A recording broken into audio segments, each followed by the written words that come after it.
السلام عليكم ورحمة الله وبركاته. صباح الخير يا شباب، او مساء الخير وقت ما تسمعوا الفيديو ده. عاملين ايه؟ ان شاء الله كده تكونوا بخير وبصحة وسلامة وسعادة دايما يا رب وابدا. كل سنة وانتم طيبين. تعالى بقى كده النهارده نبدأ في موديول جديد. يعني احنا المفروض ان احنا عندنا الترم ده متقسم لتو موديولز، اف اتش بي والام اس كي. المفروض ان احنا الاف اتش بي خدنا منه شروط محترمه اللي هي المذكره اللي فاتت. تعالى بقى نبدا النهارده. المذكره اللي في ايد حضرتك دي هي عباره عن موديولين مع بعض. موديول الام اس كي اللي احنا نشتغل فيه على مدار محاضره النهارده ومحاضره بكره ثلاث محاضرات كمان ولا حاجه، اربعه قدام. وفي جزء برده خاص بالاف اتش بي، يعني احنا هندخل ايه اجزاء مع بعضها، تمام. ولكن المين بالك في المذكره دي هو موديول الام اس كي. المفترض ان هذا الموديول بيتكلم على البارازايت وتش افكت السكين، السبكوتينيوس تيشو والمسلز. اسمه ماسكولو كوتينيوس، ام اس كي ماسكولو كوتينيوس او ماسكولو سكيليتال، سوري ماسكولو سكيليتال. يعني المفروض ان انا بتكلم على السكين، السبكوتينيوس تيشو، المسل، البون، الجوينتس، الحاجات دي، تمام. فاحنا يعني اللي يخص جزء البارا هو اللي بيتكلم على السكين، ولكن احنا بيعتبر مكملين في السلسله اللي احنا فيها، تمام. طيب تعالى كده نذكرك كده سريعا بالتقسيمه بتاعتنا. في المذكره عندك في ظهر اي ورقه عند حضرتك او في اي ورقه كده فاضيه، واكتب ورايا المخطط ده عشان تفهم احنا موقعنا ايه من الاعراب. انت تفتح المذكره هتلاقي في ورقه، قلبت الصفحه هتلاقي مكتوب لو وانكو سيركس فولفلس. من دول يا دكتور احنا مش فاهمين حاجه. طيب في ظهر ورقتك كده الجميله وارسم معايا المخطط ده.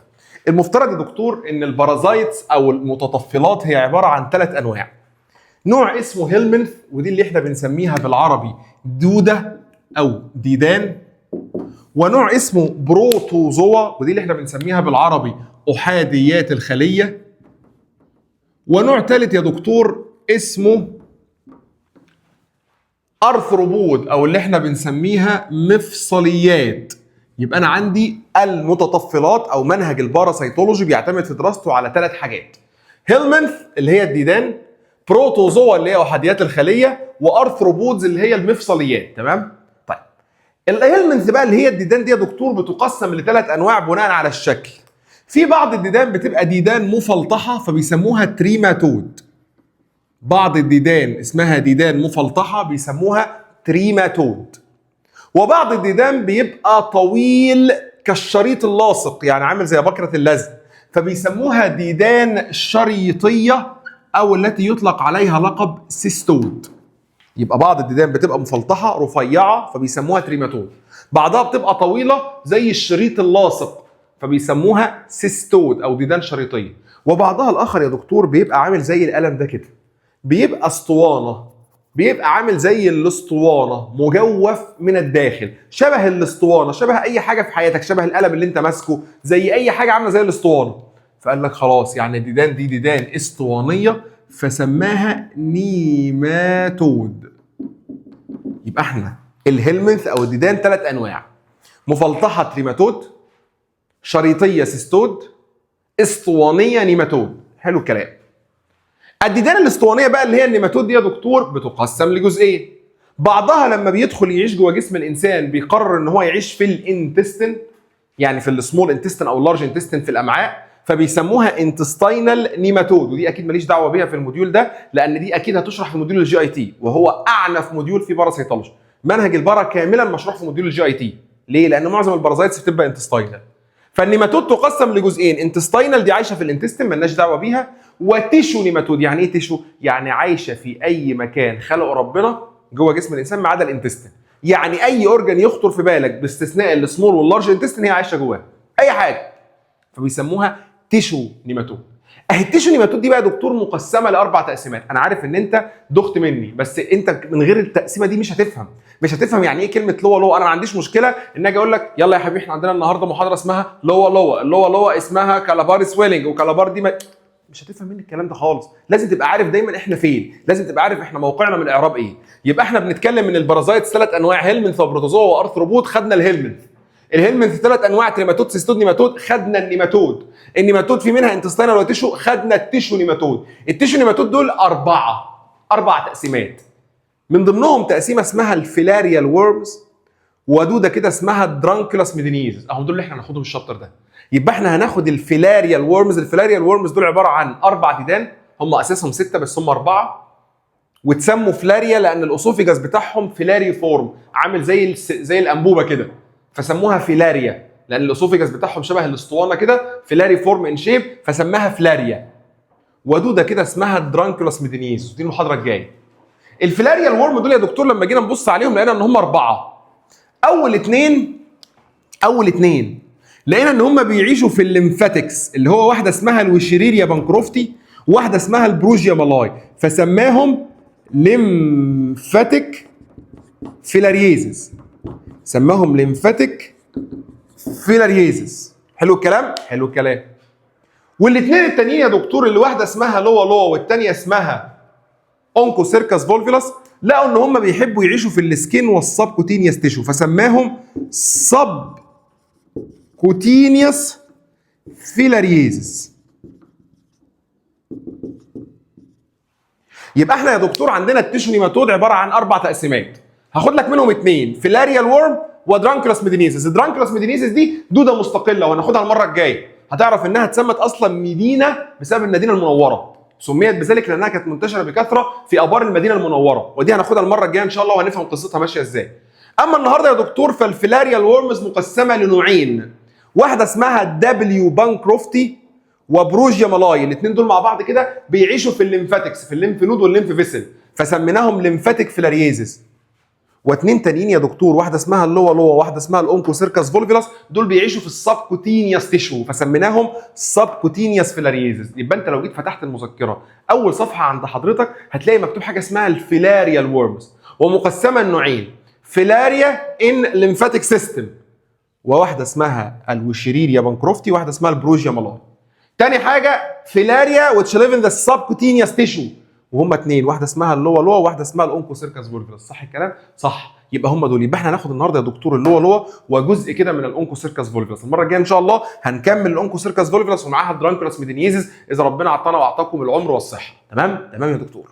يبقى الفيلاريال وورم يا اولاد عباره عن ايه؟ الفيلاريال وورم عباره عن ديدان اسطوانيه بتعيش في التيشو بتاع جسم الانسان. سميت فيلاريا لان الاسوفيجاس بتاعها شبه الفيلاري فورم او سيلندريكال ان شيب، وهم عباره عن مجموعتين، مجموعه اسمها ليمفاتيك فيلاريا ومجموعه اسمها سبكوتينيوس فيلاريا. ايه الفرق ما بينهم؟ الليمفاتيك فيلاريا عايشين جوه جسم الانسان في الليمف، اما السبكوتينيوس فعايشين في السبكوتينيوس. موضوع بسيط. الوشريريا بانكروفت دي بتشبه عليها، الناس اللي حضرت معايا الناس اللي ذاكرت بتشبه انت على الوشريريا بانكروفت دي. يا نهار ابيض يا دكتور، درس الموسكيتو كانوا عباره عن 3 انواع، انوفلز وكيوليكس وايدز. الانوفلز كانت بتنقل حاجه مشهوره جدا اسمها ملاريا، هيومن ملاريا اللي هو البلازموديوم.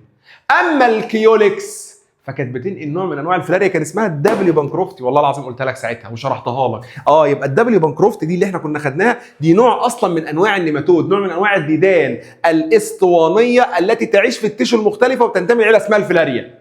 يبقى احنا خدنا فعلا الدبليو بانكروفتي دي، قلت لك انها اسمها وشريريا بانكروفتي، بتتنقل سايكرو ديفلوبمنتال، بتتنقل عن طريق الفيميل كيوليكس، اللي بتتنقل فيها هي الثيرد ستيج فيلاري فورم لارفا، واللي موجوده جوه جسم الانسان هي المايكرو فلاريا. هناخد بقى التفصيل ده النهارده. يبقى احنا النهارده ان شاء الله هناخد اللوا والاونكوسيركس فولفيلاس. الاربعه دول يا دكتور بيتميزوا بان قصتهم شبه بعض. يعني انا كنت لما باجي اشرح في منهج الجي اي تي وبلاقيهم كلهم موجودين، انا بشرحهم كلايف سايكل واحده. يعني مش هتلاقيني راسم لك لايف سايكل وهنا لايف سايكل، لا احنا هنا عشان لسه في البدايات ولسه بنفهم يعني ايه كلمه باراسيتولوجي، فانا راسمهم لك كتقسيمتين، هشرح لك اللايف سايكل بتاعت اللوا وقصادها اللايف سايكل بتاعت الاونكوسيركس فولفيلاس. لكن الحقيقه ان الاربعه دول بيشرحوا كلايف سايكل واحده، الاختلافات اللي ما بينهم طفيفه جدا وبسيطه جدا. طيب تعالى نبدا كده مع بعض باللوا. اقفل، يعني هتلاقي الصفحه دي في جدولين كده، اقلب الصفحه هات بقى الجدول المقارنه اللي هو بيقارن لك ما بين حاجه اسمها السبكوتينيوس فيلاريزز او النيماتودال سبكوتينيوس فيلاريزز، اللي هو هتلاقي عندك صفحه يا دكتور متقسمه كده جزئين، جزء اسمه اللوا وجزء اسمه الاونكوسيركس فولفيلاس. حلو الكلام. ابدا معايا كده يا دكتور باللوا. هما الاثنين متقاربين الى حد كبير. يعني انت جيت لو بصيت كده على الجدول، هتلاقي هما الاثنين الهابيتات سبكوتينيوس ستيج، هما الاثنين الديفينيتيف هوست مان، هما الاثنين الانفكتيف ستيج انفكتيف ثيرد ستيج لارفا، هما الاثنين الدايجنوستيك ستيج مايكرو فلاريا، هما الاثنين المود اوف انفكشن بايت اوف الحشره. الكلينيكال بيكتشر هما الاثنين اسيمتوماتيك وفي اي ليجن وفي سكيل ليجن. في الدايجنوزز هما الاثنين في دور على المايكرو فلاريا وفي كلينيكال. في التريتمنت نفس التريتمنت، في الكنترول تقريبا نفس الكنترول. اذا القصص متشابهه. الاثنين دول لما يتذاكروا اوعى تذاكرهم لوحدهم، هتلاقي عندك البي دي اف او الهاند اوت بتاع حضرتك شارح دي لوحدها وشارح دي لوحدها. طب ليه؟ طب ما احنا نحطهم كجدول مقارنه عشان لما نيجي نذاكرهم سوا ياخدوا مننا وقت اقل، استذكارنا للمعلومه في الامتحان تبقى اسرع. صح يا دكتور؟ طيب ابدا معايا باللوا لوا. اللوا لوا يا دكتور هي حشره افريقيه بامتياز.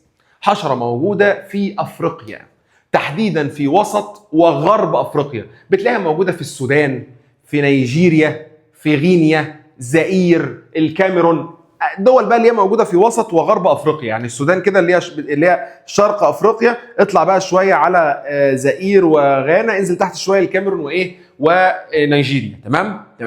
فهي دوده افريقيه بامتياز. هي عباره عن ايه؟ هي عباره عن نوع من انواع الديدان الاسطوانيه والتي تعيش في التيشو بتاع جسم الانسان، تحديدا في السبكوتينيوس تيشو.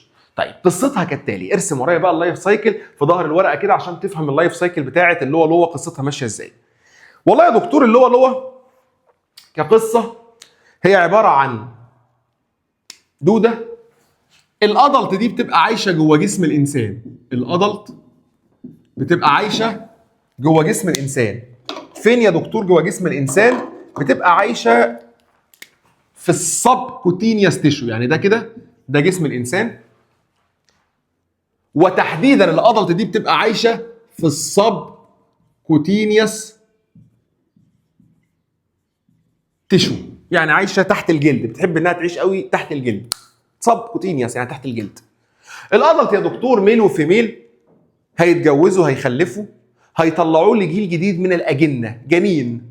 الجنين ده يا اولاد بيسموه مايكرو فلاريا. بيسموا الجنين ده مايكرو فلاريا، او اللي احنا هنرمز له برمز الام اف. اسمه مايكرو فلاريا، مش العيله كلها اسمها فيلاريا يبقى الجنين اسمه مايكرو فلاريا، اللي هي الفلاريا الصغننه. صح. انا مثلا اسمي احمد الطوخي، ابني اسمه مالك. مالك لما حد يبص عليه يقول له ايه؟ ما شاء الله طوخي صغنون. اهي طوخي صغنون دي هي مايكرو فلاريا. يعني كاني بقول للبتاع الصغيره دي ايه ده انت فلاريا صغيره، فبيسموها مايكرو فلاريا. يبقى الادلت لما بيتجوز بيخلف مايكرو فلاريا. المايكرو فلاريا ديت يا دكتور بتعيش في الدم.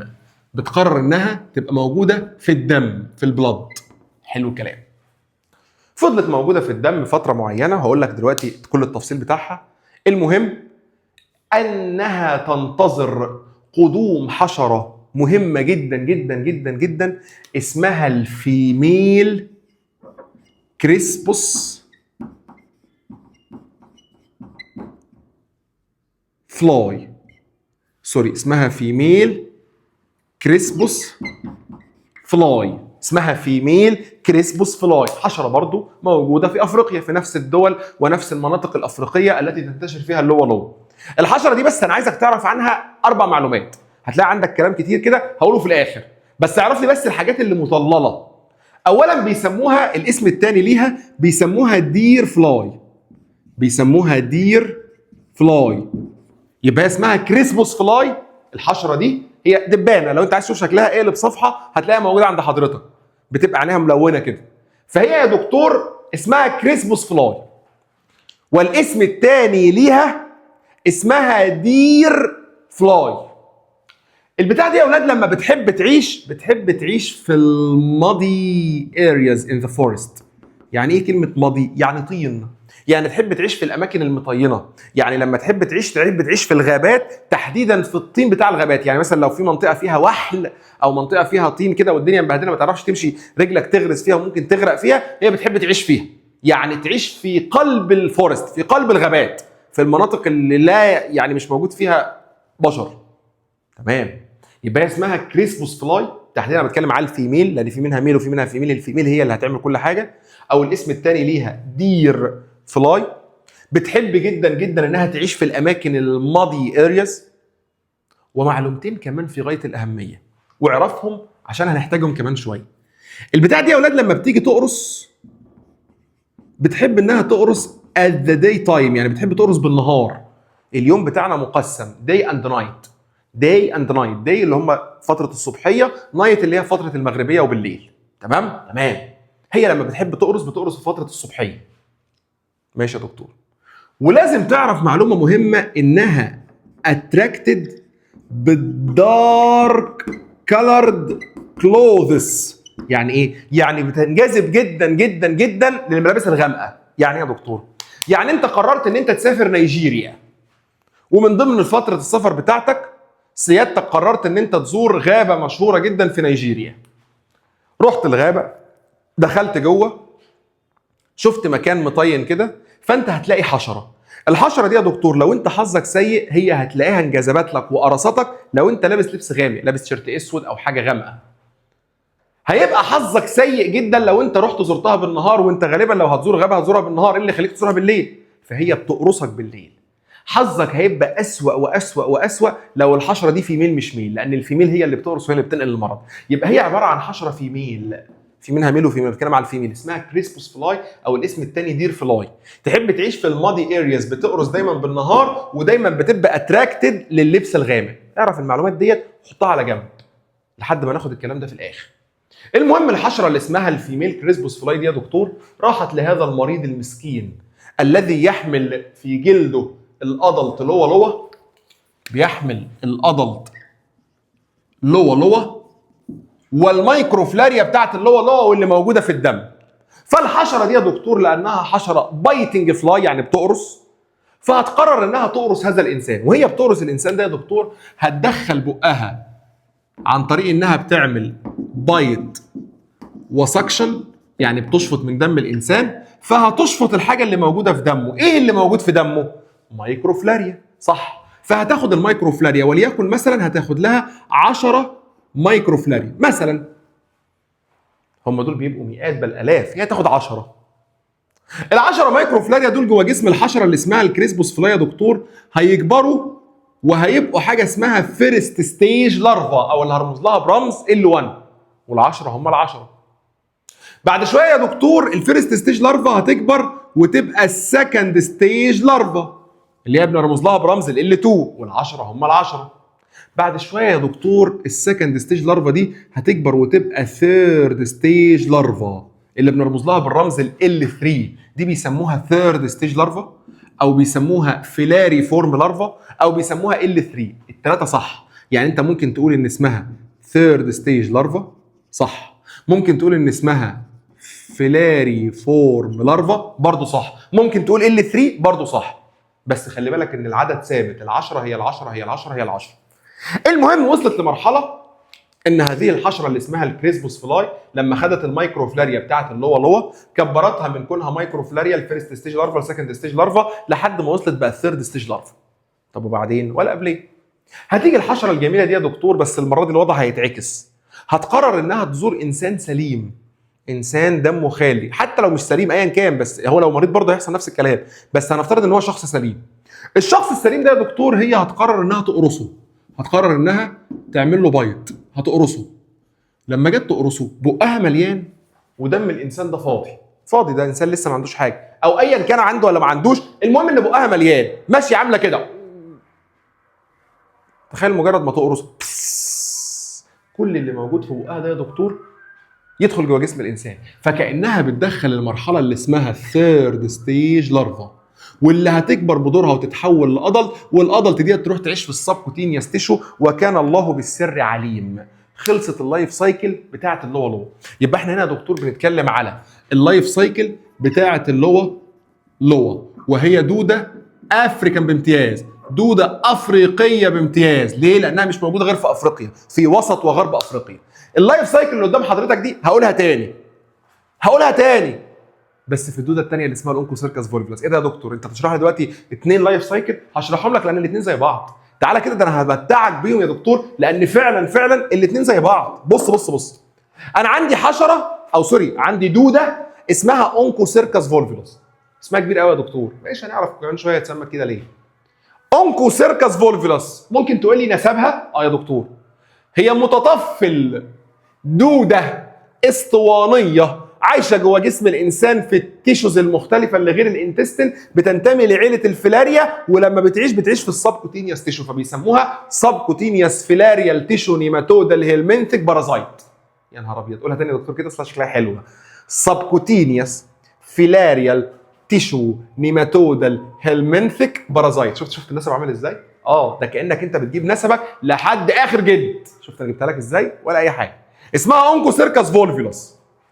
الدوده دي يا دكتور هي ايضا دوده افريقيه بالمناسبه، وموجوده برضه في السودان وفي نيجيريا، ولكنها موجوده ايضا في اسيا وامريكا.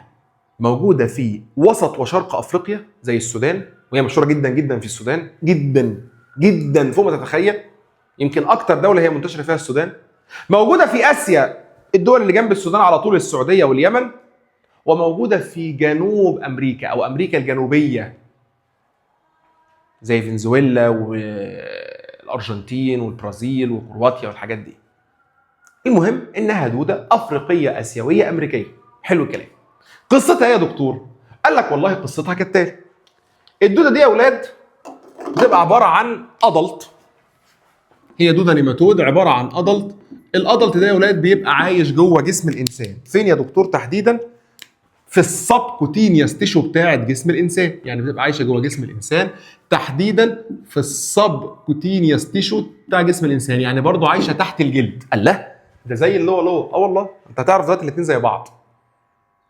الادلت دي يا اولاد هتتجوز وتخلف، لان هم عباره عن ميل وفيميل، هيحصل ما بينهم تزاوج، هيتجوزوا ويخلفوا، فهيطلعوا جيل جديد من المايكروفلاريا. برضه الجنين اسمه مايكروفلاريا، فهيطلعوا جيل جديد من المايكروفلاريا اللي هي عباره عن فلاريا بس صغيره شويه، فبيسموها مايكروفلاريا، او اللي احنا هنرمز لها برمز الام اف.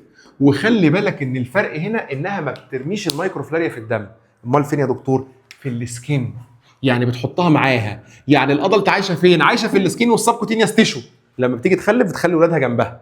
يبقى اول فرق اللوا لما بتخلف بترمي ولادها في الدم، بترميهم في الدم. اما الاونكوسيركس فولفيلوس فلما بتخلف بتخلي ولادها جنبها في السكين والسبكوتينيوس تيشو. ماشي، ما علينا، مش مشكله خالص. المهم فضلت موجوده يا دكتور في الجلد، منتظره حشره. الحشره دي اسمها سموليوم فلاي، او تحديدا الفيميل سموليوم فلاي.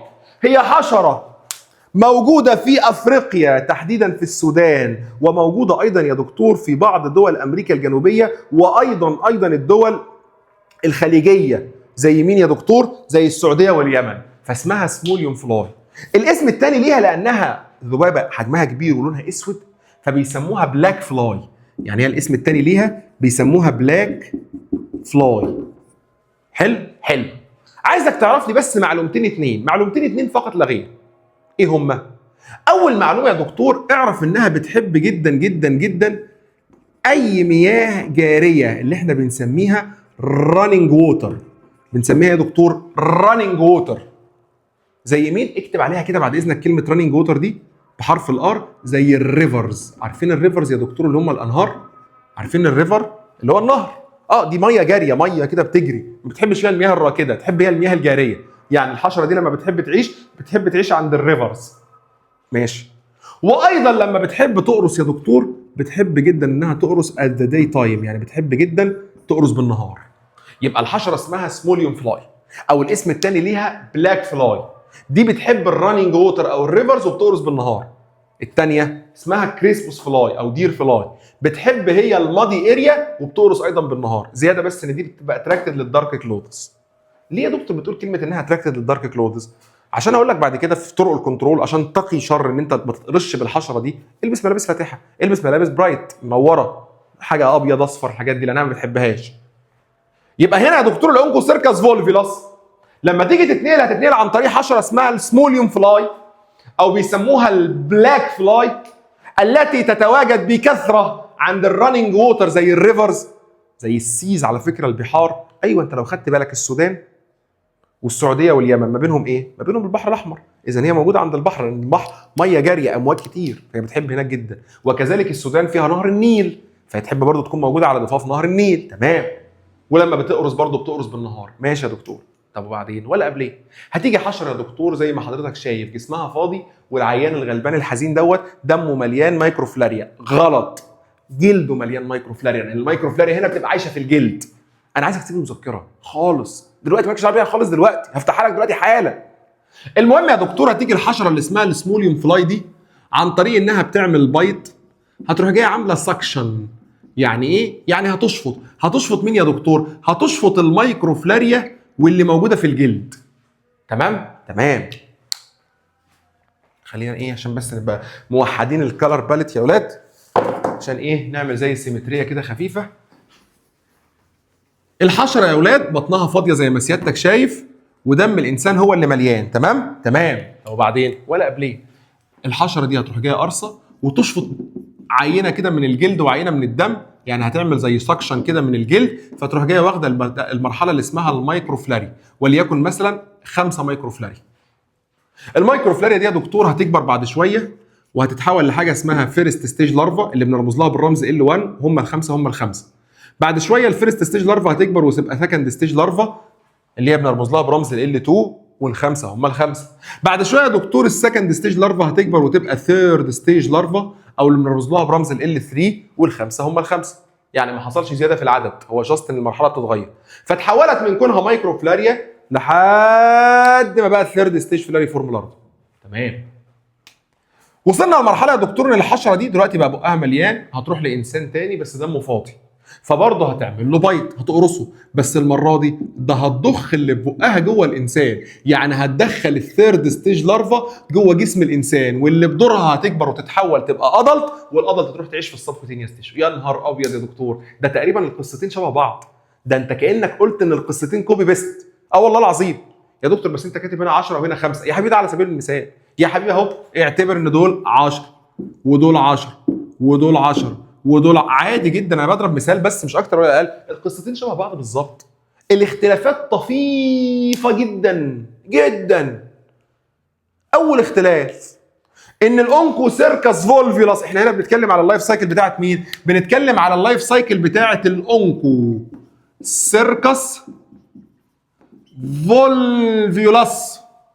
هي حشره افريقيه اسيويه امريكيه، يعني عايشه في 3 اماكن، لكن دي حشره افريقيه بس. حلو، ادي اول فرق. الفرق الثاني يا دكتور ان المايكروفلاريا بتاعت اللوا بتبقى موجوده في الدم، لكن المايكروفلاريا بتاعت الاونكوسيركس فولفيولاس بتبقى موجوده في السكين. تمام. الفرق الثالث يا دكتور ان دي بتتنقل عن طريق حشره اسمها الفيميل كريسبوس فلاي، اما دي بتتنقل عن طريق حشره اسمها الفيميل سموليوم فلاي. اقسم بالله هو ده الفرق، اقسم بالله ما في فروق ثانيه، والله ما في فروق ثانيه كلايف سايكل، على مستوى اللايف سايكل ما فيش فروق ثانيه. عشان كده لما نيجي نقول الدرس من غير انت ما تفتح المذكره، هتفتحها كمان 3 دقايق بالظبط، بس انت هتقول كل كلمه. لو انا سالتك يا دكتور على اعضاء منهج البارة، فاكر احنا كنا دايما بنسال على ايه في البارة؟ يا دكتور انا فاكر كنا دايما بنسال على الهابيتات. خدناها احنا يا دكتور لما جينا شرحنا الليشمانيا والحاجات دي. وبنسال على حاجه اسمها الديفينيتيف هوست، وبنسال على حاجه اسمها الانترميديت هوست، وبنسال على حاجه اسمها الانفكتيف ستيج اللي هي المرحله اللي دخلت جسم الانسان، وبنسال على حاجه اسمها الدايجنوستيك ستيج اللي هي المرحله اللي بتساعدنا على التشخيص، وبنسال على حاجه اسمها المود اوف انفكشن اللي هي طريقه العدوى. يبقى احنا دلوقتي مطالبين ان احنا نعرف من كل دوده من الدودتين دول مين الهابيتات بتاعهم، مين الديفينيتيف هوست، مين الانترميديت هوست، مين الانفكتيف ستيج، مين الدايجنوستيك ستيج، ايه هو المود اوف انفكشن. تمام. حلو الكلام. طيب يا دكتور ابدا معايا الاول باسمائهم. دي اسمها لوا، دي اسمها اونكو سيركس فولفيولاس. كل واحده منهم ليها اسماء ثانيه مالكش دعوه بيها دلوقتي، هنقولها في وقتها، مالكش دعوه بيها خالص دلوقتي، هقول لك كل حاجه في وقتها. ماشي. كجيوغرافيكال ديستريبيوشن دي موجوده في افريقيا، لكن دي موجوده في افريقيا واسيا وامريكا. ابدا بقى معايا في الكلام الجد بقى. مين الهابيتات؟ هو يا دكتور ممكن تفكرني يعني ايه كلمه هابيتات؟ كلمه هابيتات يا دكتور معناها الاورجن اللي الادلت عايش جواه. هنا الادلت عايش في السبكوتينيوس تيشو، ما هو السبكوتينيوس تيشو ده اورجن، الجلد نفسه اورجن، الجلد ده عضو على فكره. شفتوا انتوا التجارب اللي طالعه اليومين دول اللي هو يقول لك التبرع بالاعضاء، من ضمنها التبرع بالجلود. في ناس لما بتيجي تتوفى بتوصي انها تتبرع باعضائها، من ضمن الحاجات المهمه جدا هو التبرع بالجلود. مرضى الحرق يا جلاد بيموتوا بسبب موضوع ان الجلد ده بيفنى، الجلد ده عضو مهم جدا، فده اورجن. وكذلك هنا الادلت بتبقى عايشه في السبكوتينيوس تيشو، يبقى الهابيتات بتاعهم هما الاثنين هو السبكوتينيوس تيشو. يبقى الهابيتات يا دكتور هو السبكوتينيوس تيشو. او مجازا انت ممكن تقول ان هو السكين. ماشي ماشي. طيب مين الهوست يا دكتور؟ مين اللي استضاف هذه الدوده؟ هم مكانين اللي استضافوها، الانسان مره والحشره مره، ونفس الكلام هنا الانسان مره والحشره مره. قال لك خلاص الديفينيتيف هوست هو الهوست الذي يحمل الادلت جواه، يعني المرحله الادلت من الدوده عايشه فين؟ في مكان معين، المكان ده اسمه ديفينيتيف هوست. يبقى كلمه ديفينيتيف هوست يا دكتور دور على الادلت، هو المكان اللي بيهاربرز الادلت، يعني اللي بيشيل الادلت. هنا الادلت عايش فين؟ الادلت هنا عايش جوه جسم الانسان، والادلت هنا عايش جوه جسم الانسان. يبقى الديفينيتيف هوست ليهم هما الاثنين المان. يبقى الهابيتات هما الاثنين، الادلت عايشه في الاورجن اللي اسمه السبكوتينيوس تيشو، يبقى الهابيتات سبكوتينيوس تيشو. الديفينيتيف هوست الادلت عايش في كائن حي اسمه مان، يبقى هنا مان وهنا مان. دكتور هو ايه الفرق ما بين الهابيتات والديفينيتيف هوست؟ ما الاثنين فيهم ادلت يا حبيبي. الهابيتات اورجن، الهابيتات اورجن، اما الديفينيتيف هوست فاحنا بنتكلم على كائن، على اورجانيزم، كائن حي، قد يكون انسان، قد يكون حيوان، قد يكون نبات، قد يكون ما يكون، ايا كان.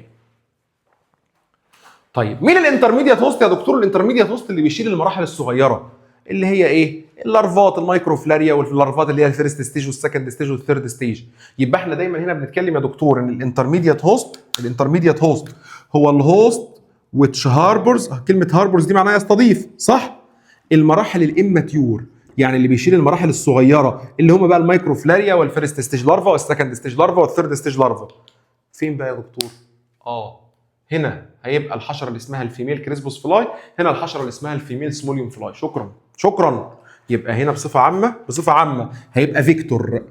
الفيكتور ده قد يكون فيميل كريسبوس فلاي لو انت بتشرح اللوا لوا، او قد يكون الفيميل سموليوم فلاي لو انت بتشرح الاونكوسيركس فولفلس. تمام تمام جدا. طيب مين المرحله الانفكتيف ستيج ومين المرحله الدايجنوستيك ستيج بتاع الدوده دي؟ دكتور يعني ايه كلمه انفكتيف ويعني ايه كلمه دايجنوستيك؟ لا قبل ما تسالني قول لي ايه هي المراحل اللي الدوده مرت بيها. تعالى كده نعدهم. مرت بمرحله ادلت ادي 1، مايكروفلاريا ادي 2، فيرست ستيج لارفا دي 3، سكند ستيج لارفا دي 4، ثيرد ستيج لارفا دي 5. مرت ب5 مراحل. احنا هناخد منهم مرحلتين 2 من ال5 دول. مرحله اسمها انفكتيف ستيج دي اللي دخلت جسم الانسان، انا حتى هكتبها لك بالعربي اهي، انتر الهيومن بادي. مين المرحله اللي دخلت جسم الانسان؟ دي اسمها انفكتيف ستيج. اما الدايجنوستيك ستيج فدي المرحله اللي باي ويتش وي كان دايجنوز، دي المرحله اللي من خلالها بنقدر نشخص. طيب تعالى كده ناخدها بالراحه. مين المرحله يا دكتور اللي دخلت جوه جسم الانسان؟ اللي دخلت هنا هي الثيرد ستيج فيلاري فورم لارفا، واللي دخلت هنا ايضا هي الثيرد ستيج فيلاري فورم لارفا. يبقى الانفكتيف ستيج يا دكتور هي الانفكتيف ثيرد ستيج فيلاري فورم لارفا اللي بنرمز لها برمز ال 3. هما الاثنين. طب الدايجنوستيك اللي انت تقدر تلاقيها بسهوله، انت ممكن تلاقيهم بسهوله، اللي هي مين؟ انت ممكن تلاقي الادلت على فكره بسهوله، يعني الادلت دي تعتبر دايجنوستيك. ليه؟ ما هي دي عايشه في الجلد ودي عايشه في الجلد. بس الحاجه الاسهل من كده هي المايكروفلاريا. مش الادلت دي يا اولاد بترمي مايكروفلاريا في الدم والادلت دي بترمي مايكروفلاريا في الجلد؟ طب ما تدور على المايكروفلاريا. دور على المايكروفلاريا. هو انت دلوقتي لو انت خدت عينه من الدم او خدت عينه من الجلد ولقيت مايكروفلاريا، انت مش كده شخصت المرض؟ ايوه يا دكتور. يبقى المايكروفلاريا هي التي ساعدتك على التشخيص، يبقى المايكروفلاريا هي الدايجنوستيك ستيج. بس يا دكتور هنا بس في فرق، المايكروفلاريا دي في اللوا موجوده في الدم، اما في الاونكوسيركس فولفيلس فموجوده في السكين. تمام. طب المود اوف انفكشن، كلمه مود اوف انفكشن يا دكتور معناها واي اوف انفكشن، طريقه العدوى. حضرتك عشان خاطر بعد الشر عليك تصاب بالمرض، ايه اللي حصل؟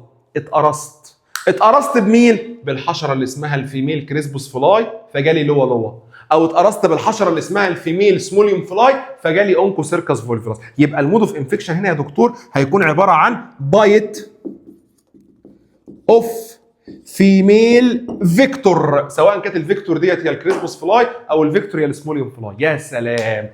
افتح المذكره، افتح بقى المذكره كده يا دكتور واسمع مني وسمعني. انا عندي دوتين، واحده اسمها اللوا والثانيه اسمها الاونكوسيركس فولفيلوس. الاثنين دول يا دكتور عباره عن تيشو نيماتود. التيشو نيماتود دول يا اولاد بينتموا لعيله الفيلاريا او السبكوتينيوس فيلاريزيس. دي اسمها لوا ودي اسمها اونكوسيركس فولفيوس. في اسماء ثانيه سيبك منها، كلمه ديزيز والحاجات دي سيبك منها دلوقتي. كجيوغرافيكال ديستريبيوشن دي موجوده في افريقيا ودي موجوده في افريقيا واسيا وامريكا. الهابيتات سبكوتينيوس تيشو الديفينيتيف هوست مان الانترميديات هوست او الفيكتور فيميل كريسبوس فلاي، وشارح لك حاجات كتير قوي تحتها، اعرف بس اللي بتعلم عليه بالاسود كفايه، وهقراهم لك دلوقتي واوريك صورها. اسمها دير فلاي، بتحب تعيش في الماضي او الستامبي ارياز اللي هي الاماكن الوحله او الضحله او المطينه باللغه العاميه، ويقول لك انها اتراكتد وذ ذا دارك كولرد كلوثز، يعني بتحب الملابس الغامقه، والبايض بتاعها بيكون دي يعني بالنهار، تحب تقرص فتره النهار. اما الناحيه الثانيه فاسمها الفيميل سموليوم فلاي. كلام كتير قوي، اعرف لي بس ان الاسم الثاني ليها بلاك فلاي عشان بيجي في الام سي كيو. اعرف انها بتحب الرننج ووتر زي السيز والريفرز، واعرف انها لما بتيجي تقرص بتقرص بالنهار. تمام. الانفكتيف ستيج هي الانفكتيف ثيرد ستيج فيلاري فورم لارفا، هي الانفكتيف ثيرد ستيج فيلاري فورم لارفا في الاثنين يا دكتور. الدايجنوستيك ستيج هنا مايكروفلاريا بس في الدم، هنا مايكروفلاريا بس في السكين، وفي كلام كده هقول لك عليه دلوقتي. طب المود اوف انفكشن هنا بايت اوف فيميل كريسبوس فلاي، هنا بايت اوف فيميل سموليوم فلاي. حد فاهم اللقطه ماشيه ازاي؟ ده كلام رائع جدا. يبقى انت خلصت اللايف سايكل، والله العظيم خلصت اللايف سايكل بتاعه الدوتين يا دكتور، خلصناهم ويعتبر كاننا راجعناهم وانت مش واخد بالك. يا دكتور ده احنا خلصناهم وفهمناهم وراجعناهم، يا نهار ابيض على الجمال، ده احنا كده يعتبر الدنيا بالنسبه لنا جميله جدا جدا جدا. بس يا دكتور معلش، في خانه الدايجنوستيك ستيج مكتوب كلمه غريبه قوي كده. مكتوب في الدايجنوستيك ستيج بتاعت اللوا انها مايكروفلاريا in the blood او in the peripheral blood diurnally من 10 AM ل 2 PM. ايه الكلمه دي؟ بص يا حبيبنا، المايكروفلاريا بتاعت اللوا وايضا المايكروفلاريا بتاعت الاثنين دول اللي هم الدبلي بانكروفتي والبروجيا مالاي، الثلاثه دول 1 2 3 الثلاثه دول كده، المايكروفلاريا بتاعتهم موجوده في الدم. تمام. الدم بتاعنا احنا بنقسمه يا دكتور لجزئين، سنترال وبريفرال، يعني السيركيوليشنز الارتيريال سبلاي والفينس سبلاي بنقسمهم لجزئين، سنترال وبريفرال. سنترال هي الحاجات الاساسيه، الاورطه، الكاروتيد، اللي مش عارف الجاجولار فين، الكومن الياك، مش عارف الحاجات اللي هي موجوده الارترز والفينز الكبيره اللي موجوده في نص الجسم. وبريفرال اللي هي الحاجات اللي موجوده في الايد والرجل، الارترز والفينز اللي موجوده في الايد والرجل. تمام. هذه المايكروفلاريا يا دكتور موجوده في السنترال بلاد 24 ساعه، يعني في الدم، في اللي هو الدم الاساسي، الدم الرئيسي الوسطي اللي موجود في الاورطه والحاجات اللي في النص دي 24 ساعه، موجوده 24 ساعه. اما يا دكتور وجودها في البريفرال بلاد بيختلف. يا سبحان الله، ودي على فكره نظريه كبيره جدا، حتى هذه اللحظه العلماء مش لاقيين لها تفسير. يا دكتور سيبك بس من العلماء والتفسير والكلام الكبير ده، انا مش فاهم انت قلت ايه. هو انت بتقول ايه؟ بقول لحضرتك ان المايكروفلاريا موجوده في الدم، صح؟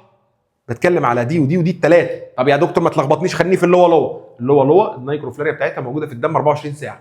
بس عشان المايكروفلاريا دي تخرج مثلا من الاورطه اللي موجود في النص تروح عند الراديال ارتري او الالنر ارتري اللي موجودين عند الايد هنا كده، ما بتروحش غير بالنهار.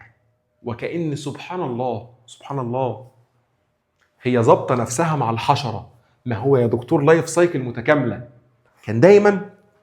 كان في دكتور اللهم ذكرني، دكتور ناجي، استاذنا طبعا الدكتور ناجي، هو استاذ فسيولوجي في القصر العيني. انا دايما كنت باخد كورسات في الجامعه بتاعتي، ولكن كان في موديول كده كان الدكتور ما شرحوش كويس، حسيت ان انا مش فاهمه قوي، فقررت ان انا اقرا تفريغات. كان زمان بيجيبوا الحصه ويسجلوها، واحد يروح جاي كاتبها كده وينزلها على النت، فقريت التفريغ. فانا الراجل ده قريت بيه لدرجه ان انا انبهرت بيه. الراجل ده كان بالنسبه لي قدوه ومثل اعلى. فكان له كلمه حلوه قوي، كان دايما لما يشرح اي موضوع يقول لك ايه؟ مما يثبت ان وراء الخلق خالق. وكانه بيوجه رسالته للملحدين، يعني كان بيقول للملحدين يا شويه بهايم خلي بالكم ان وراء الخلق خالق. فهو سبحان الله المايكروفلاريا دي موجوده في الدم 24 ساعه، بس تيجي في توقيت فتره الصبحيه اللي هي من الساعه 10 11 كده لحد الساعه 2 3 وتروح جايه بدل ما هي في الدم الكبير تروح بقى في الشرايين اللي هي والاورده اللي موجوده هنا في الايد. ليه؟ لان انت لما بتتقرص يا اما من ايدك يا اما من رجلك يا اما من وشك، فده كله اسمه بريفرال. اي حاجه كده موجوده بره الترنك، بره الجذع بتاع الجسم، هي يعتبر بريفرال. فتتقرص من ايدك، تتقرص من رجلك، تتقرص من وشك، تتقرص من قفاك، اي حاجه الحاجات دي كلها تعتبر بريفرال. فيقول لحضرتك انها وجودها في الدم، بص بص بص بص بص، في السنترال بلاد 24 ساعه. في السنترال بلاد 24 ساعه. اما في البريفرال بلاد، يعني ايه في البريفرال بلاد؟ اللي هو الدم بتاع ايدك ورجلك، فهي بتبقى موجوده دايورنال. كلمه دايورنال معناها نهاري، يعني at the day time. ايوه صح صح صح. خدنا انت عكس كلمه دايورنال دي، فكر كده وبقولها لي المره الجايه. خدنا احنا عكسها، اقولها لك المره، اقولها لك لما جينا خدنا الدبليو بانكروفت كان يقول لك ان المايكروفلاريا بتظهر نكتورنالي. نكتورنالي معناها ليلي. فسبحان الله الفرق ما بين دي ودي ان دي بتحط المايكروفلاريا بتاعتها بالليل لان الناموس بيقرص بالليل، اما دي بتحط المايكروفلاريا بتاعها في البريفرال بلاد بالنهار لان الدبانه اللي اسمها الكريسبوس فلاي بتقرص بالنهار. شفت الفرق؟ سبحان الله، مما يثبت ان وراء الخلق خالق. يبقى نقول تاني يا دكتور، الحشره الدوده اللي اسمها اللوا لوا والدوده اللي اسمها الاونكوسيركس فولفيلاس، هما الاثنين الهابيتات سبكوتينيوس تيشو، هما الاثنين الديفينيتيف هوست مان، هما الاثنين الانترميديات هوست او الفيكتور. حشره فيميل فلاي، الفلاي دي اسمها كريسبوس والفلاي دي اسمها سموليوم. الانفكتيف ستيج هما الاثنين الانفكتيف ثيرد ستيج فيلاري فورم لارفا. الدايجنوستيك ستيج هما الاثنين مايكروفلاريا، دي موجوده في الدم وبتظهر في البريفرال بلاد بالنهار، دي موجوده في السكين مالهاش دعوه بقى ولا نهار ولا ليه، كده كده موجوده في الجلد. المود اوف انفكشن دي البايت اوف فيميل كريسبوس فلاي، اما دي البايت اوف فيميل سموليوم فلاي. حد عنده مشكله في الكلام ده؟ اخر حاجه يا دكتور، اخر حاجه، هو النقل اللي تم. الحشره دي لما جت نقلت المرض، نقلته في شكل ايه؟ اكيد بيولوجيكال، لان واضح انها تعبت، واضح ان حصل تغيرات. ايوه البيولوجيكال ده اي نوع من التغيرات؟ بروباجيتيف ولا سايكلو ديفلوبمنتال ولا سايكلو بروباجيتيف؟ والله يا دكتور بمنتهى البساطه العدد ثابت، ال10 هي ال10، بس المرحله اتغيرت. المايكروفلاريا بقت فيرست ستيج، بقت سكند ستيج، بقت ثيرد ستيج لارفا. يعني هنا حصل تغير في المرحله ولم يحدث تغير في العدد، فيسموا النقل ده سايكلو ديفلوبمنتال. يسموه سايكلو ديفلوبمنتال. ليه؟ لان حدث تغير في المرحله ولم يحدث تغير في العدد. فعلا احنا كنا زمان بنقول ان الاتش سي دي الهيلمنث بتنتقل سايكلو ديفلوبمنتال. ايوه، ما هي اللوا نوع من انواع الهيلمنث، صح؟ وكذلك الناحيه الثانيه نفس الكلام، العدد ثابت ولكن المرحله اتغيرت، فنسمي النقل ده سايكلو ديفلوبمنتال. وفعلا ده كلام صحيح لان كنا بنقول ان الاتش سي دي الهيلمنث تنتقل سايكلو ديفلوبمنتال. حد عنده مشكله في الكلام ده؟ يا دكتور الكلام بدا يربط مع بعضه، الكلام بدا يجيب بعضه. هي دي الباره، هي اللي قدام حضرتك دي الباره. الحشرات والشغل القرف ده، الحشرات ده مش بره والله، بس هي دي الباره. هو اللي قدام حضرتك ده منهج لايف سايكل، ايه اللي داخل ايه اللي خارج، الدنيا ماشيه ازاي. تمام. طيب شم نفسك كده، افصل بس مني كده 3 ثواني وتعالى يلا اما نكمل بقيه الكلينيكال بيكتشر بتاعه اللوا. طيب تعالى كده نشوف بقى ايه اللوا والاونكوسيركس فولفيلاس. اللوا يا دكتور الاونكوسيركس فولفيلاس هما الاثنين الكلينيكال بيكتشر ثابته. يعني انت لو بصيت كده بصه سريعه هتلاقي مكتوب اسيمتوماتيك اي ليجن سكين ليجن هنا وهنا. قلبت الصفحه هتلاقي في دايجنوز، هتلاقي مكتوب ديتكشن اوف مايكروفلاريا وكلينيكال. التريتمنت هتلاقيه ثابت، دواء اسمه ايفرمكتين، دواء اسمه دي اي سي، دواء اسمه انتي الرجيك، والدواء الرابع هو اللي مختلف، والكنترول حتى ثابت. ايه ده؟ يعني هما الاثنين زي بعض؟ يا دكتور بس في اختلافات. العناوين نفسها زي بعض، الهيدلاينز نفسها زي بعض، بس في اختلافات. فتعالى كده ناخد اللوا نخلص منها النهارده كدوده كامله. ايه بقى الكلينيكال بيكتشر؟ بص يا سيدي، عشان سيادتك بعد الشر عليك، عشان اي حد في الدنيا يجي له لوا فهو محتاج ان هو يتقرص بحشره اسمها الفيميل كريسبوس فلاي، بشرط انها تكون محمله بالثيرد ستيج فيلاري فورم لارفا بتاعت الحشره الدوده اللي اسمها لوا. فلما تيجي الحشره دي هتقرصك هتدخل الثيرد ستيج لارفا واللي هتتحول لادلت، والادلت دي هتقرر انها تعيش في السبكوتينيوس تيشو. سواء اتقرصت في ايدك، اتقرصت في كتفك، اتقرصت في منطقه الكلافيكل، اتقرصت في رقبتك، اتقرصت في وشك، اتقرصت تحت عينك، في مناخيرك، ايا كان. الادلت بتعيش في اماكن كتير جدا تحت الجلد، وهنعرف دلوقتي طبيعتها ماشيه ازاي. بس الفكره كلها عشان تبدا تظهر عليك اعراض، الموضوع ده بياخد سنه كامله. عشان كده يقول لك ان الانكيوبيشن بيريود از 1 يير. كلمه انكيوبيشن بيريود اللي هي فتره الحضانه. الانكيوبيشن بيريود دي هي الفتره ما بين بدايه المرض وظهور الاعراض. كلمه incubation period معناها it is the period from the start of the disease to the appearance of the symptoms. يعني من اول اصابتك بالمرض، انت اول ما الثيرد ستيج لارفا دي دخلت جوه جسمك حضرتك دلوقتي بقيت مريض. خلاص شكرا، انت دلوقتي بقيت مريض حامل للمرض، بقى جواك مرض فانت بقيت مريض. عشان تبدا بقى الاعراض اللي انا هقول لك عليها دي تظهر تاخد لها تقريبا سنه. يعني لو انت كنت مسافر السودان مثلا الاسبوع ده، عشان الاعراض تظهر بتاخد لها حوالي من 6 شهور لسنه. فاول حاجه انت مريض ولكن بدون اعراض. كلمه اعراض معناها سيمتوم ومفيش معناها فيسموها اسيمتوماتيك. يبقى رقم واحد يا دكتور، رقم واحد حضرتك اسيمتوماتيك. رقم واحد ايه يا دكتور؟ اسيمتوماتيك، يعني في الاول خالص مفيش اعراض. ماشي يا دكتور. لما بتيجي تضرب يا دكتور هتضرب مكانين، هتضرب العين وهتضرب السكين. وتعالى بقى اما اقول لك ايه الاعراض بتاعتنا يا دكتور. بص يا سيدي، انت في الاول القدره عايشه جوه جسمك ولكن لم يظهر عليك اي اعراض على الاطلاق، فانت كده في مرحله اسمها اسيمتوماتيك. يعني عندك مرض بس لسه الاعراض ما ظهرتش، فيسموها اسيمتوماتيك. المده دي ممكن تكون قد ايه؟ تقريبا سنه. الدوده اللي اسمها اللي هو يا دكتور شقيه جدا، دوده شقيه جدا. وشقيه بمعنى كلمه شقيه يعني ايه يا دكتور؟ يعني شقيه، يعني ما بتبطلش فرق من هنا لهنا لهنا لهنا، وتقعد تتنقل من حته لحته، لمكان لمكان، من حته ما بتثبتش في حته واحده. يعني يا دكتور انا ممكن اكتب عليها كده، ممكن اكتب على اللي دي شقيه، انا هكتب عليها كده. يعني يا دكتور ما بتقعدش في مكان واحد. طب وبعدين؟ ولا قبليه. هذه الدوده يا اولاد وهي بتتحرك يا اولاد في الجلد، وهي بتتحرك في الجلد تبقى موجوده هنا شويه، بعد فتره تلاقيها هنا، بعد فتره بتلاقيها هنا. هنا دي اللي هي فين؟ هقلع النضاره كده، الحته دي. عارف الحته دي يا دكتور؟ دي بيسموها النيزل بريدج. هو البريدج اللي ما بين العين، النيزل بون دي والنيزل بون دي، او ما بين العين دي والعين دي، بيسموها النيزل بريدج. الحته اللي هي ايه، اللي منكم بيلبس نظارات دايما بنحط النظاره عليها كده، فدايما بتظهر في الحته دي، تلاقيها كده ظاهره، بتلاقي دوده تحت الجلد. بتلاحظ كده ان تحت الجلد يا دكتور في حاجه بتتحرك عامله كده، حاجه كده بتتحرك صغيره بس بتتحرك وظاهره، فتلاقيها انها موجوده عند النيزل بريدج. طب وبعدين؟ مشكلتها انها بتدخل العين، مشكلتها انها بتدخل العين.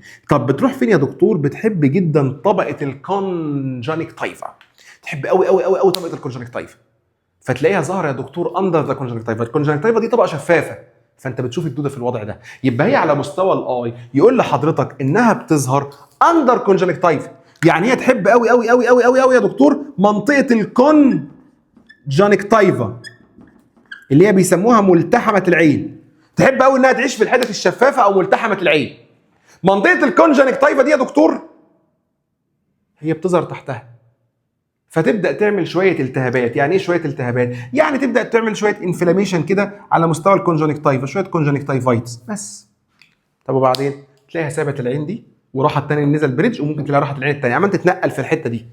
يبقى يا دكتور على مستوى العين هي بتظهر تحت الكونجنكتيفا، بنلاقيها انها بتعبر عن طريق النيزل بريدج من عين لعين، شويه كونجنكتيفايتس، شويه التهاب في ملتحمه العين، but never ever cause blindness. دي ما بتعملش عمى. ليه؟ لانها بتاثر على طبقه في البدايات، الطبقات الخارجيه، يعني طبقه لسه بره خالص، طبقه بره خالص، يعني يا دوبك شويه التهابات كده، تلاقي عينك محمره، جفن عينك وارم، لكن الاعصاب بتاعت العين سليمه، عدسه العين سليمه، الفيترس سليم، مش عارف كل حاجه سليمه، فهو لا يمكن يحصل بلايندنس. هي جاست انها تعمل لك شويه كونجنكتيفايتس. يبقى رقم واحد اسيمتوماتيك. ايه الاسيمتوماتيك؟ ان مفيش اعراض لمده سنه. تمام. رقم اتنين على مستوى الاي هي بتضرب الكونجنكتيفا، بتظهر عند النيزل بريدج، تعمل شويه كونجنكتيفايتس، ما بتعملش بلايندنس. شكرا. طب على مستوى السكين، بص بقى معايا على مستوى السكين، لطيفه قوي، لطيفه قوي قوي قوي قوي فوق ما تتخيل.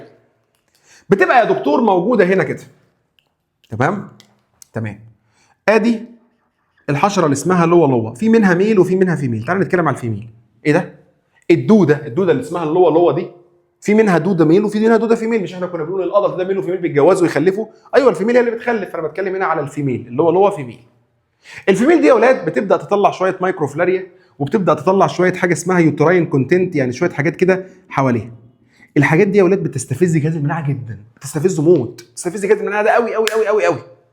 فجهاز المناعه هيرد عليها بانفلاميشن، يعني هيعمل انفلاميشن، هيبدا يكون حواليها شويه خلايا، بيجيب خليه دم بيضه كده اسمها ايزينوفيل، خليه دم بيضه كده يا دكتور اسمها الايزينوفيل، خلايا كده اسمها الماكروفاج اللي هي الخلايا البلعوميه، شويه خلايا كتير كتير كتير كتير كتير، فبتعمل انفلاميشن.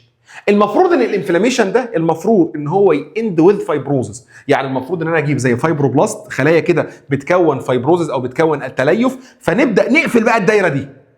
قبل ما تحصل عمليه الفايبروزس بدقائق او ساعات تلاقي الادلت فيميل هي والمايكروفلاريا كل ده بيختفي، تروح جايه هاربه وترجع تبقى هنا.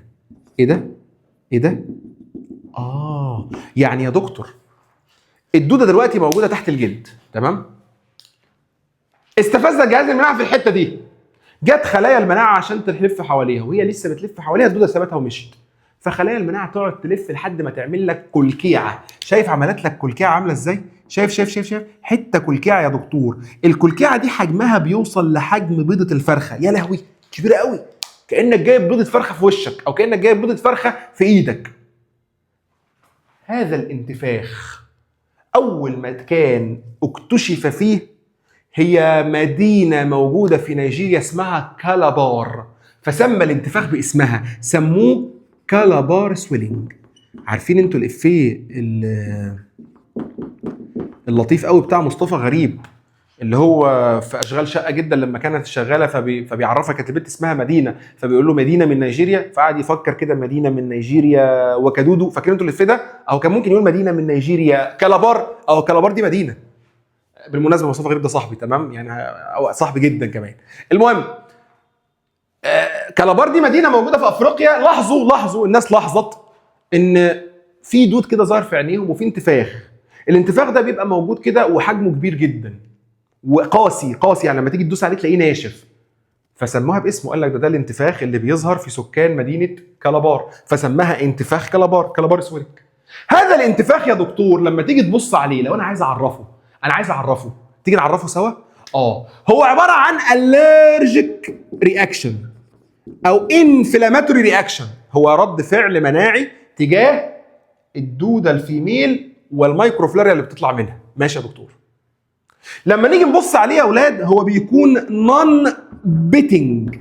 يعني ايه كلمه نون بيتنج؟ يعني يا دكتور لما تيجي تدوس عليه مش بيعمل بت، مش بيعمل حفره. لو انت عندك الانتفاخ فيه ميه وجيت دوست، بعد فتره هتلاقي مكان الانتفاخ ده علم، تلاقي فيه حفره كده وترجع تطلع تاني، ده اسمه بيتنج. لكن لو عندك انفلاماتوري ميديتورز، خلايا مناعيه، الخلايا دي بتبقى قاسيه قوي، فده بيبقى نون بيتنج او بيسموها طف. هذا الانتفاخ ميزته ان هو بينلس، يعني ما بيوجعش، هو مره واحده ايدي اتنفخت، ايدي ورمت، بس مش عارف في ايه. هذا الانتفاخ يا دكتور allergic non biting بينلس، حجمه بيوصل لحجم الهنز ايج. هنز يعني فرخه، عارفين انتوا بيضه الفرخه البيضه اللي بناكلها، حجمه بيبقى قد البيضه. تخيل الانتفاخ كده بيظهر في البيضه. هو الانتفاخ ده بيظهر فين يا دكتور؟ قال لك بيظهر نير الاكتيف جوينت او عند الاوربت. يعني ايه؟ يعني تلاقيه مثلا ظاهر لك هنا في الهاند، مثلا تلاقي الانتفاخ ظاهر هنا، او في الفور ارم هنا كده عند الجوينتس اللي بتقعد تتحرك كتير، او بيظهر احيانا هنا كده، هوريك صوره كمان شويه، هنا كده في الحته دي، هنا عند الاوربت. اهم ما يميز هذا الانتفاخ، عشان هو ده الكلمتين المهمين، هم دول الكلمتين فعلا المهمين، ان لو انت جيت خدت عينه، يعني انت جالك الانتفاخ فقررت ان سيادتك تدخل بعينه، تدخل بابره كده وتاخد عينه، هتلاقي خلايا مناعيه. يا دكتور هلاقي خلايا مناعيه، هتلاقي مش عارف ايه وماكروفاج وشويه حاجات. يا دكتور هلاقي مش عارف ايه والحاجات دي كلها هلاقيها، تمام. هتلاقي ادلت؟ هتلاقي اللي هو ادلت؟ لا. هتلاقي المايكروفلاريا؟ لا. يعني انت يا دكتور هذا الانتفاخ لا يحتوي على ادلت ولا يحتوي على مايكروفلاريا. تاني يبقى الكالابار سويلنج هو عباره عن رد فعل مناعي تجاه الفيميل اللي هو والمايكروفلاريا بتاعتها، بيبقى طف ونون بيتنج، تيجي تدوس عليه ما بيتدسش. ميزته ان هو بينلس يعني مش مؤلم، وحجمه قد حجم بيضه الفرخه، بيتواجد عند الاكتيف جوينتس وعند الاوربت. لو جيت خدت منه عينه لا هتلاقي فيه ادلت ولا هتلاقي فيه مايكروفلاريا. طب وبعدين الانتفاخ ده يا دكتور بيستمر لمده 3 4 ايام، خلايا المناعه ديت اتكونت ووصلت لحجم بيضه الفرخه. طب وبعدين؟ ما هي المفروض ان الخلايا دي كلها عايزه تموت اللي جوه، هو في حاجه جوه؟ لا، فيبدا يكش، يختفي. يختفي ليه؟ عشان خلايا المناعه دي هتكتشف ان اللي هو راحت في الحته دي، فترجع تعمل انتفاخ هنا تاني، فتعمل كالابار سويلنج تاني، الدوده تمشي، الانتفاخ يقل، يحصل انتفاخ وهكذا. فيقول لحضرتك ان هذا الانتفاخ يا دكتور او هذا الكالابار سويلنج هو بيقعد له من يومين ل3 ايام تو ديسابير، بيختفي لوحده. يعني هو مره واحده كده هو بيختفي لوحده. هو الفكره في ايه؟ ان هذا الانتفاخ لما اتكون كانفلاماتوري سيلز اراوند الفيميل لوا وعيالها.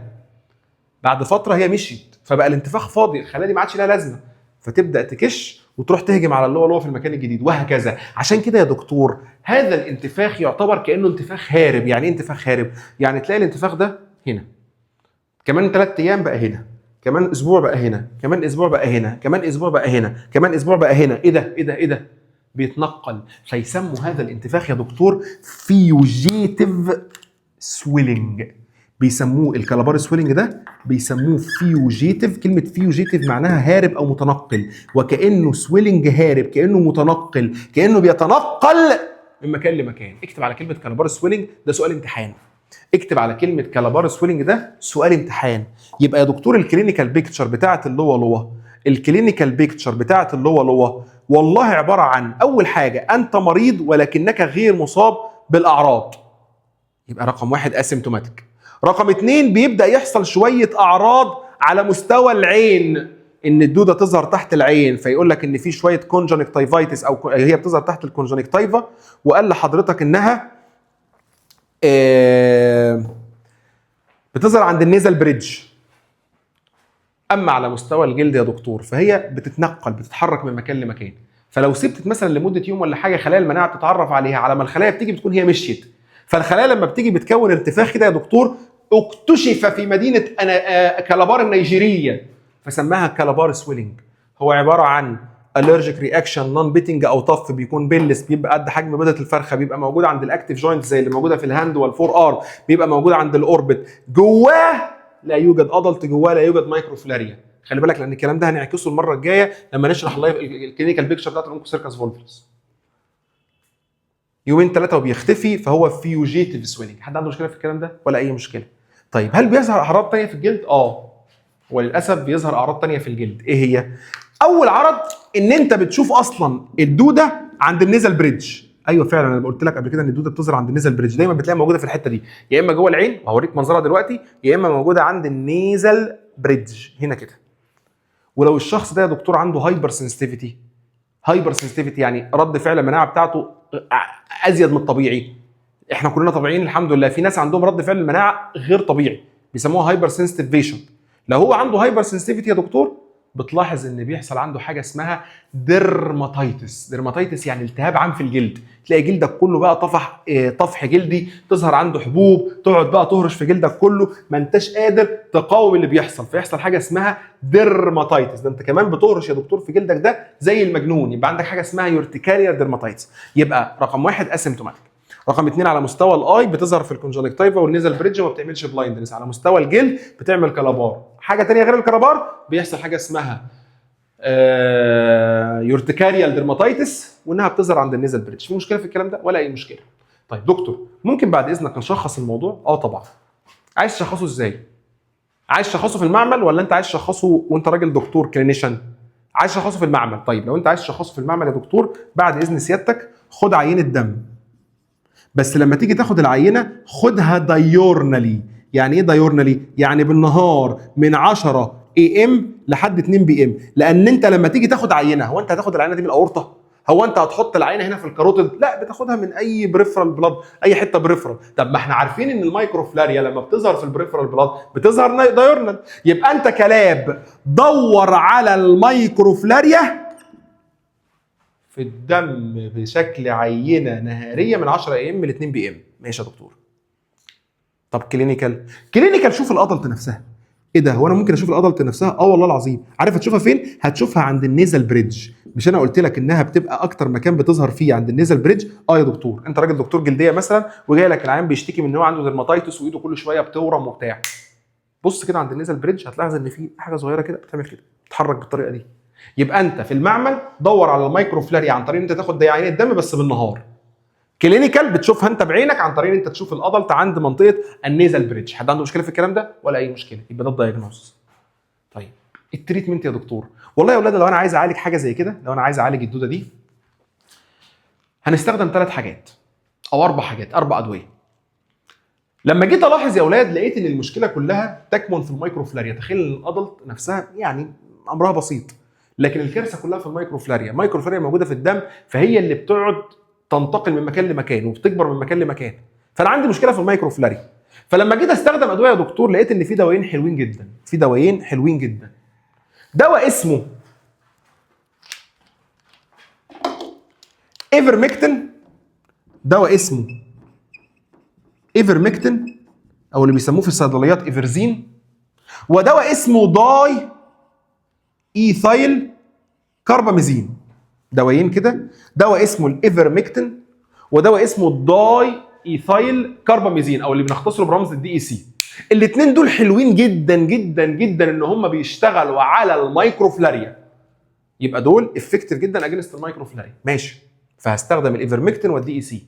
الناس بتفضل الايفرمكتين عن الدي اي سي لسبب واحد، وبيعتبروا ان الايفرمكتين ده هو الدراج اوف تشويس. عندك كده بين قوسين حاجه اسمها دي او سي، كلمه دي او سي معناها دراج اوف تشويس، يعني هو افضل دواء من الاخر. ليه الناس بتفضل الايفرمكتين عن الدي اي سي برغم ان الاثنين بيشتغلوا بنفس الميكانيزم، ان ده بيقتل المايكروفلاريا اللي في الدم وده بيقتل المايكروفلاريا اللي في الدم؟ ان مشكله الدي اي سي يا دكتور لو اتاخد بجرعات عاليه بيحصل سيفير هايبر سنسيتيفيتي، بيحصل طفح جلدي واعراض قد تصل الى مرحله الشوك، قد تصل لمرحله العين ده ممكن يحصل له هايبوتنسيف ويموت.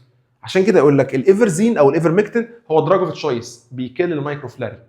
الدي اي سي او الداي ايثايل كاربامازين اتس اولسو كيل المايكروفلاريا، but we should give it with a gradual doses. لازم تدي له جرعات بتعليها بالتدريج، يعني تدي النهارده مثلا جرعه، بكره تزودها، بعده تزودها بالراحه عشان ما يحصلش مناعه شديده. يبقى انا ايه اللي يضطرني لحاجه زي كده؟ طب ما انا استخدم الايفرمكتين، بس هو بيديك كل التشويس او كل الاوبشنز بتاعت التريتمنت. يبقى التريتمنت استخدم الايفرمكتين وده دراج اوف تشويس، استخدم الداي ايثايل كاربامازين وده لازم نستخدمه بجرعات جرادوال، والاثنين بيشتغلوا على المايكروفلاريا. طبعا مشكله الشخص ده في ايه؟ في ان هو عنده الرجيك رياكشن، صح؟ الرجيك، عنده حساسيه مفرطه، عنده حاجات بتتكون وعنده هرش وعنده فاستخدم حاجات انتي الرجيك زي الانتي هيستامين مثلا او اللي هو الدواء الزرتك والالربان والتلفاست، الحاجات اللي هي موجوده في الصيدليات اللي هي بتمنع الحساسيه دي. تمام؟ يبقى رقم 1 ايفرمكتين، رقم 2 دي اي سي، رقم 3 انتي الرجيك بصفه عامه. خدت بالك نفس ال3 ادويه دول موجودين هناك، عشان بس ايه لما نيجي نقول اقول لك نفس ال3 ادويه بالظبط.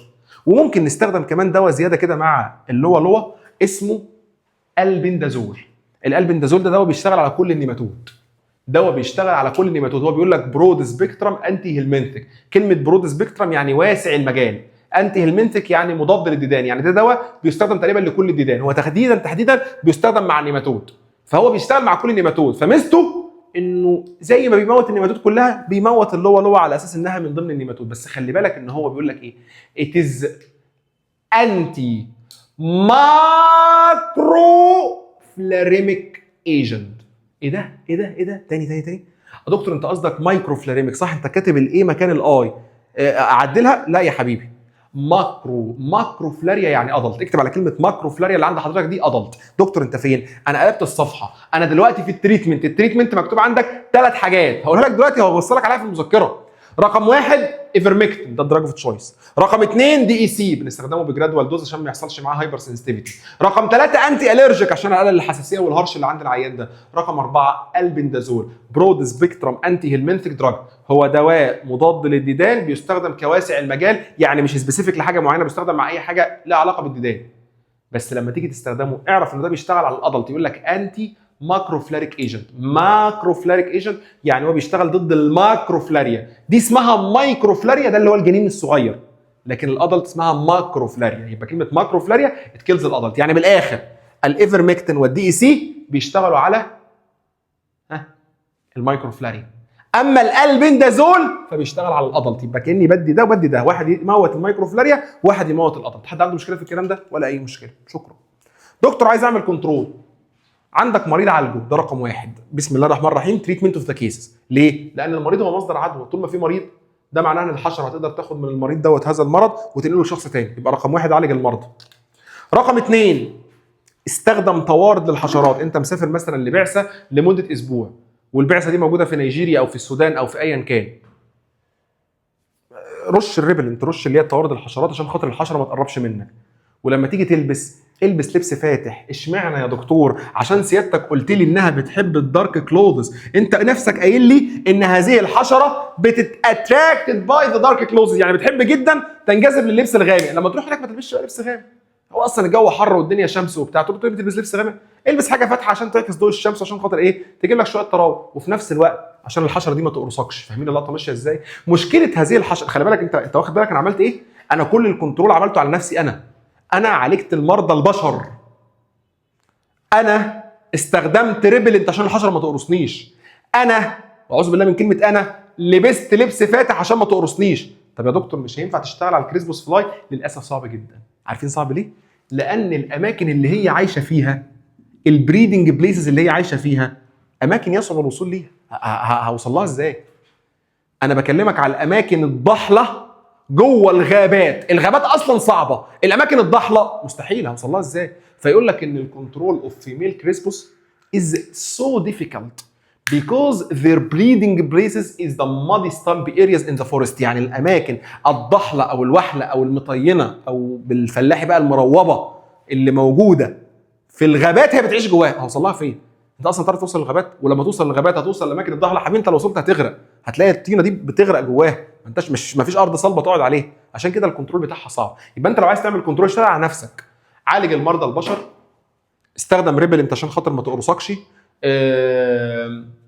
الحشرات ديت او اللبس بتاعك البس لبس يكون فاتح لانها بتحب اللبس الغامق. وما لكش دعوه بالكريسبوس فلاي دي، ربنا معاها، مش هنعرف نعمل لها حاجه لان اماكن انتشارها مش متخيلها هي عامله ازاي. طيب زي ما انت، انا هقفل السبوره دلوقتي، تعالى يلا نكمل على الجرافيك تابلت، نكمل المحاضره ونقفل بقى محاضره النهارده. بينا على الجرافيك تابلت. يبقى يا ولاد تاكيدا كده للي احنا قلناه، تعالى كده اما ايه ناكد الكلام اللي احنا قلناه. احنا اتكلمنا على دودتين، دوده اسمها لوا لوا ودوده اسمها الاونكوسيركس فولفياس، صح؟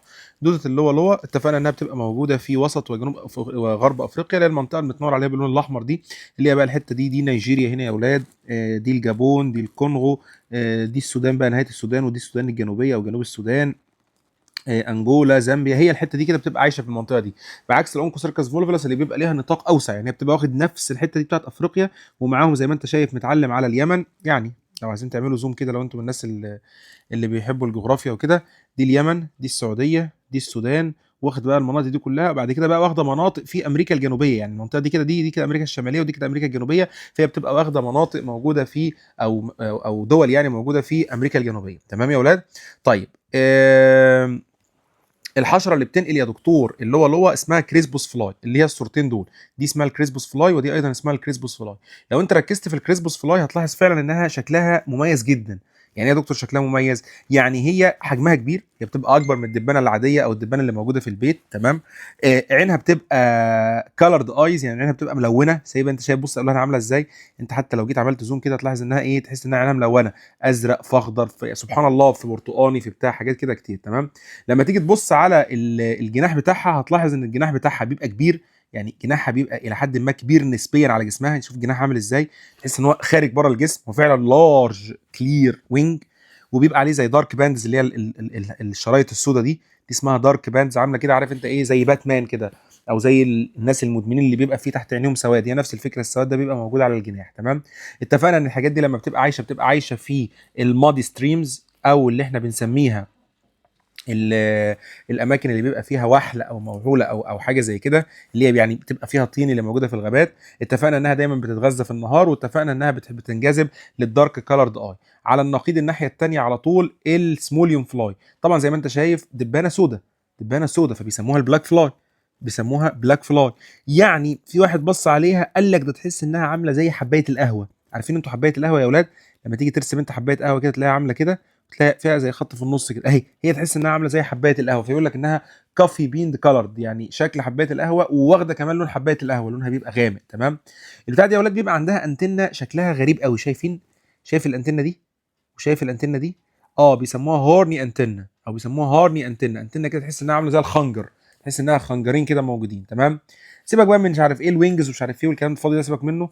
اكواتيك ستيج يعني هي بتحب انها تعيش في الميه، تحديدا في الراننج ووتر، يعني تحب تعيش ناحيه الميه زي السيز زي الريفرز زي ما اتفقنا. ومديك معلومه يقول لك ان الووتر ان ليكس اند بوندز، اللي هي المياه اللي موجوده في البحيرات الصغيره، ما بتحبش انها تكون موجوده. ليه؟ لانها نوت فلوينج، يعني حاجه مش متحركه، حاجه ثابته، فما تحبش الحاجه الثابته دي. ودايما برضو بتتغذى ايه؟ بالنهار. تمام. تمام يا اولاد. طيب اتفقنا ان اللوا لما بتعيش تحت العين. ادي منظرها اهو، شايفين يا اولاد؟ ادي الدوده اهي، دي منظرها. طبعا الكونجنكتيفا هي الطبقه الشفافه اللي موجوده فوق الدوده، يعني لو عملت زوم زوم زوم كده في طبقه، يعني خلينا بس كده ايه، نصغر الخط شويه هنا كده. لا ده كده الخط كبر. يعني في طبقه شفافه كده، يعني يا دوبك تلاقيها حوالين الدوده، فوق الدوده، هي الطبقه الشفافه دي اللي اسمها الكونجنكتيف. فده منظر اللوا بتلاقي ظاهره كده في العين زي ما حضرتك شايف. دي عمليه جراحيه بنشيل بيها اللوا، وهنقولها دلوقتي في التريتمنت بتاعنا.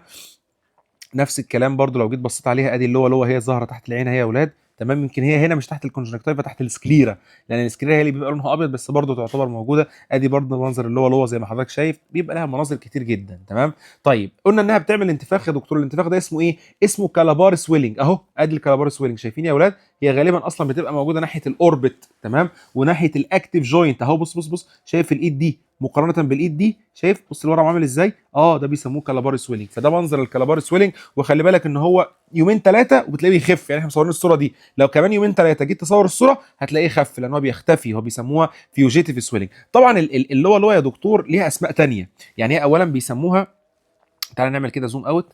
اولا يا دكتور بيسموها اي وورم. اشمعنى يا دكتور بيسموها اي وورم؟ لانها دوده ظاهره تحت العين. يعني انت بتفتح عين العيان، قول له افتح عينك، بتلاقي دوده ظاهره، فبيسموها الاي وورم. او بيسموها كالابار سويلنج. كالابار سويلنج على اسم اشهر حاجه هي بتعملها. تمام. او بيسموها فيوجيتيف سويلنج، اللي هو السويلنج اللي بيقعد يتحرك من كل مكان ده. او ان المرض نفسه بيسموه لوا لييزز، او بيسموه لواييزز. لواييزز يعني بجيب كلمه لوا يا دكتور وبحط جنبها مقطع ايزز، فبيسموها لواييزز. يبقى الاسماء الثانيه هي اسمها لوا، او المرض اسمه لواييزز، او الاي ورم ديزيز، او الفيجيتيف سويلنج ديزيز، او الكالابار سويلنج ديزيز. تمام. تمام. طيب طبعا التريتمنت يا اولاد، لما جينا نقول التريتمنت كنت بقول لحضرتك ان التريتمنت بتاعنا 4 ادويه، اللي هو الايفرمكتين والدي اي سي والانتي الرجيك ومعاهم الالبندازول. ده كله ضمن خانه اسمها ميديكال تريتمنت. اصل الصراحه يا اولاد ان التريتمنت هنا عباره عن حاجتين، والكلام ده برضو على فكره في الاونكو سيركس فولفلس. يعني احنا هنتكلم هنا عن اللوا والاونكو سيركس فولفلس. الاثنين يا اولاد لما بييجوا يتعالجوا بيتعالجوا بشكل ميديكال وسيرجيكال. يعني ايه؟ يعني يا اما تدي ادويه يعني حبوب بقى وبتاع، يا اما تعمل عمليه جراحيه. الميديكال هو اللي احنا لسه قايلينها، اللي هو الدي اي سي والايفرمكتين والانتي الرجيك والالبندازول. اما السيرجيكال يا دكتور، لا السيرجيكال بقى هنا هي ان احنا ندخل نشيل الدوده دي. انت شايف دوده تحت العين، امال دكاتره العيون بيعملوا ايه؟ ما دكاتره الرمد دي من ضمن وظائفهم ان هم بيشيلوا الديدان دي، موجوده بريدجنج على البريدجنج نوز، شيلها ايا كان. المهم ان انت لو انت لقيتها شيلها، طالما تقدر تتشال يبقى انت بتشيلها. لو تقدر تشيلها، مش تقدر تشيلها خلاص مفيش منها مشكله. طيب انت قلت لي يا دكتور ان الدايجنوستيك ستيج بتاعتنا هي المايكروفلاريا، صح؟ قلت لي انت الدايجنوستيك ستيج هي المايكروفلاريا اللي موجوده في الدم وبتظهر دايما بالنهار. طيب المايكروفلاريا دي شكلها عامل ازاي؟ هو المنظر اللي قدامك ده، يعني المنظر اللي قدام حضرتك ده، دي كده المايكروفلاريا اهو زي ما حضرتك شايف. عشان تيجي تبص عليها او تعرف المورفولوجي بتاعها، فحضرتك مطلوب منك ان انت تعلق على 5 حاجات. هتعلق على الشيب، يعني تقول لي والله يا دكتور شكلها عامل ايه، وهتعلق على السايز، يعني تقول لي والله يا دكتور حجمها كام في كام، وهتعلق على الشيث اللي هو الغلاف، هي ليها غلاف ولا ملهاش غلاف، وهتعلق على التيل، الديل بتاعها اخباره ايه، وهتعلق على البيريوديسيتي، يعني لو بتظهر في الدم بتظهر امتى، بالنهار ولا بالليل. فعشان كده لو جيت بصيت الشيب يا دكتور بتاعهم كلهم ثابت. يعني الشيب بتاعهم كلهم ثابت. يعني يا دكتور كل المايكروفلاريا، سواء كانت المايكروفلاريا بتاعت اللوا او الاونكو سيركس فولفلس او حتى الاثنين التانيين، بيبقى عباره عن كده، بيبقى شكلها عامل كده. بص دي بقى لما تيجي تزوم عليها تحت الميكروسكوب بيبقى شكلها عامل كده. بيبقى ليها انتيريور راوندد اند، يعني الاند اللي قدام دي بتبقى راوندد كده كيرفد كده زي ما انت شايف، وبوستيريور تابرنج اند، يعني الاند اللي ورا دي بتبقى تابرنج، بتبقى محدده او بتبقى يعني بوينتد، يعني تحس انها ايه، ليها بوس كده. تمام، فده الشيب.